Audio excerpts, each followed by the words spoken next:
পরিষ্কার পরিচ্ছন্নতা হলো যে সৌভাগ্যের লক্ষণ। পরিষ্কার পরিচ্ছন্ন রাখলে সব কিছুতেই সুন্দর হয়, সব কিছু সৌভাগ্যের মতন ফুটে ওঠে।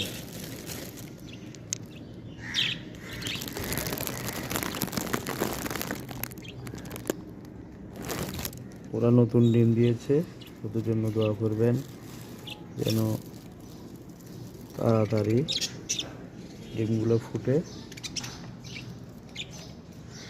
আর এটা হলো আমার আউটডোরের পরিবেশ, দেখেন অনেক সুন্দর একটা পরিবেশ। গাছগাছালির পাশে সুন্দর সবুজের গাছগুলোর সাথে আমার এই পাখিগুলো আছে। কালারে কালারে ম্যাচিং, এখানেও গ্রিন কালার, এখানেও গ্রিন কালার।